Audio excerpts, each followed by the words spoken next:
कैनिवल्स यानी आदमखोर, जिनकी कहानियाँ सुनकर हमारी रूह कांप जाती है। आज की कहानी भी कुछ इसी तरह की है, जिसकी आप कल्पना भी नहीं कर सकते। चलिए कहानी शुरू करते हैं। शहर से दूर एक वीरान सी जगह पर चेरी नाम की लड़की तेजी से गाड़ी भगा रही थी। दरअसल वो काम की तलाश में दूसरे शहर जा रही थी ताकि वो अच्छी जिंदगी जी सके। अचानक उसकी गाड़ी के सामने एक गाय आती है, जिसे देखकर वो गाड़ी को दूसरी ओर मोड़ती है। गाय को बचाने के चक्कर में चेरी की गाड़ी खराब हो गई थी। वो अभी मदद तलाश ही रही थी कि तभी उसकी नजर वहाँ से गुजर रही एक और गाड़ी पर पड़ती है। चेरी भागकर उस गाड़ी को रोकती है और उससे मदद मांगती है। थोड़ी ही देर बाद अजनबी चेरी को एक ऑटो शॉप के आगे छोड़कर चला जाता है। इसके बाद चेरी टो ट्रक लेकर अपनी गाड़ी के पास वापस आती है। मैकेनिक गाड़ी को ध्यान से देखकर कहता है, इसे तो गैराज लेकर जाना पड़ेगा। अब चेरी और मैकेनिक गाड़ी को टो कर गैराज की तरफ बढ़ रहे थे। थोड़ी ही देर बाद दोनों गैराज में पहुंच जाते हैं, जो पास ही था। मैकेनिक गाड़ी को चेक करने के बाद कहता है, तुम्हारी गाड़ी के जो भी पार्ट्स खराब हुए हैं वो अभी मेरे पास नहीं है, उन्हें आने में कुछ दिन लगेंगे। वैसे यहाँ पास ही एक कॉफी शॉप है, यहाँ जाकर तुम कॉफी पीकर आराम से फैसला कर सकती हो। दरअसल मैकेनिक की बातें सुनकर चेरी ने कुछ दिन इसी कस्बे में रुकने का फैसला कर लिया था, क्योंकि वो अपनी गाड़ी को यहाँ अकेला नहीं छोड़ना चाहती थी। अब चेरी कॉफी शॉप में आ चुकी थी, जहाँ बिट्टी उसका स्वागत करती है। चेरी के हालात जानकर बिट्टी कहती है, हमारे कस्बे में कोई होटल नहीं है, अगर तुम चाहो तो मेरे दोस्त फ्रेड के घर रुक सकती हो। उसकी एक मीट शॉप है और वहीं एक कमरा खाली पड़ा है। बिट्टी की बातें सुनकर चेरी ने फ्रेड से मिलने का फैसला कर लिया था। ये है नेडी, जो अपनी शॉप में मीट काट रहा था। उसी वक्त टिम आकर कहती है, अभी वो दुकानदार, चल मुझे मस्त मीट दे। इसके बाद नेडी उसे मीट देता है और टिम उसे पैसे देकर वहाँ से चली जाती है। ये है नेडी की बड़ी बहन कैट, जो अपने भाई की मीट शॉप में मदद करती थी। ये है फ्रेड, नेडी और कैट का बड़ा भाई, जो हमेशा चिंता में रहता था। दरअसल इनकी मीट शॉप चल नहीं रही थी। तीनों भाई बहन इस मीट शॉप को चलाने की काफी कोशिश करते हैं, लेकिन फिर भी लोग इनकी शॉप पर नहीं आते थे। तीनों की इच्छा थी कि इनकी शॉप का मीट लोग ज्यादा से ज्यादा खरीदें। कुछ देर बाद फ्रेड से मिलने चेरी मीट शॉप पर आती है। वो फ्रेड से कहती है, मुझे बिट्टी ने रेंट पर रहने के लिए जहाँ भेजा है। फ्रेड कहता है, तुम ऊपर के कमरे में रह सकती हो, लेकिन मेरी एक शर्त है। मैं तुमसे पैसे नहीं चाहता, मैं चाहता हूँ कि तुम जब तक यहाँ हो तब तक शॉप के काउंटर पर काम करो, क्योंकि मेरे भाई बहन काउंटर पर लोगों को संभाल नहीं पाते। चेरी जल्द ही फ्रेड की शर्त मान लेती है, जिसके बाद फ्रेड उसे कमरे में लाकर कहता है, ये कमरा काफी समय से खाली पड़ा है, तुम यहाँ आराम से रह सकती हो चेरी। चेरी को भी ये कमरा काफी अच्छा लगता है। उसी रात नेडी शॉप में काम कर रहा था और तभी टिम आकर चिल्लाती है, तुम्हारे गंदे मीट ने मेरे मुंह का स्वाद खराब कर दिया, मैं अपने पैसे वापस चाहती हूँ। ये सुनकर नेडी उसे पैसे वापस देने लगता है, लेकिन टिम अभी भी उसे गालियाँ दे रही थी। उसकी गालियाँ सुनकर नेडी ने गुस्से में आकर उसका गला काट दिया था।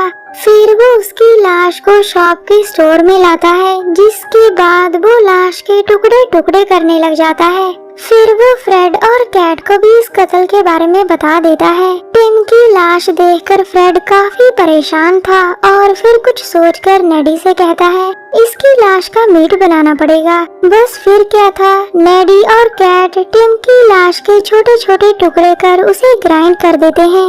ये सब वो टिम की लाश को ठिकाने लगाने के लिए कर रहे थे। कुछ देर बाद ऑफिसर जैक उनकी शॉप पर आता है। वो यहाँ मीट लेने आया था और जल्द ही ताज़ा मीट लेकर वहाँ से चला भी जाता है। अगले दिन सुबह ये है कस्बे का मेयर। वो चेरी के पास आकर कहता है, कल जैक ने इसी शॉप से मीट खरीदा था, जब हम दोनों ने उसे खाया तो मजा आ गया। मुझे वैसा ही मीट और चाहिए, और वो भी ताज़ा। तभी वहाँ फ्रेड आकर कहता है, वो मीट तो अब खत्म हो चुका है मेयर, लेकिन हम जल्द ही उस मीट का फिर से इंतजाम करेंगे। नेडी पीछे खड़ा उनकी सारी बातें सुन रहा था। आज जंगल में दो दोस्त घूमने आए थे। अचानक नेडी वहां आकर लड़की को मार डालता है।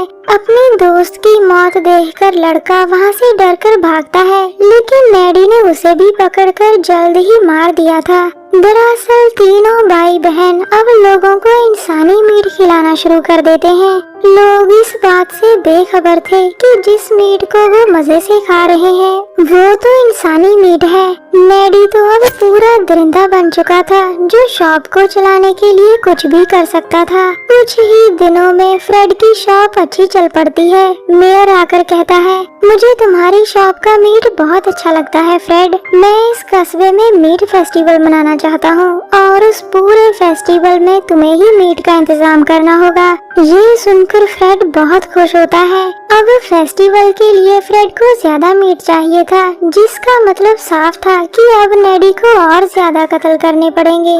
उसे जब भी मौका मिलता तो वो किसी का भी कत्ल कर देता। उसके बाद तीनों भाई बहन मीट को ग्राइंड कर देते थे। कैट को तो इस काम में बहुत मजा आने लगा था।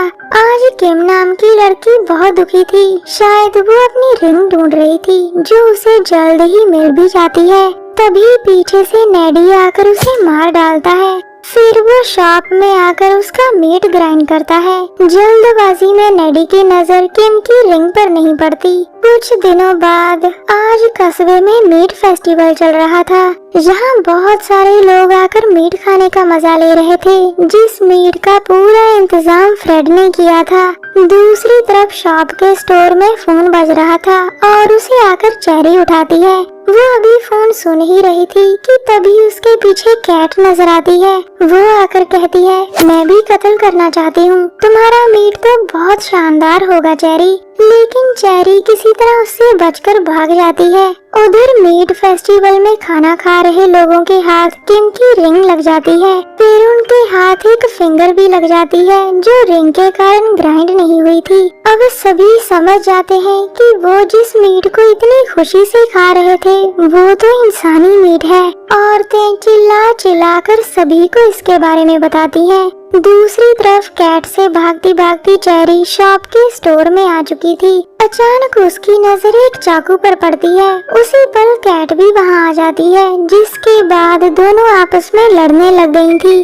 चेरी जल्द ही कैट की आंख फोड़कर वहां से भागती है, लेकिन कैट अभी भी उसके पीछे पीछे ही थी।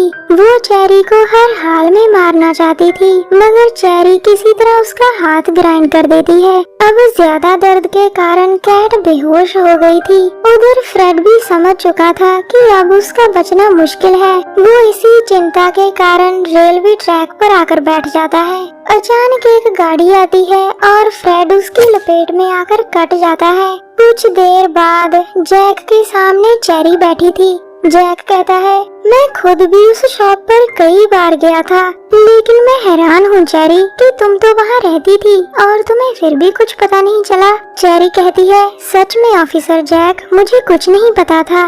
इतना कहकर वो वहाँ से चली जाती है। कहानी के अंत में फ्रेड की बहन कैट जेल में थी। चेरी की गाड़ी ठीक हो चुकी थी और वो दूसरे शहर की तरफ बढ़ने लगती है। उसे इस बात का बिल्कुल भी अंदाजा नहीं था कि नेडी उसकी गाड़ी में छुपा हुआ है। इसी के साथ कहानी खत्म हो जाती है। हमारी वीडियो देखने के लिए धन्यवाद। प्लीज हमारे चैनल को जरूर सब्सक्राइब करें। मिलते हैं अगली वीडियो में, तब तक के लिए नमस्कार।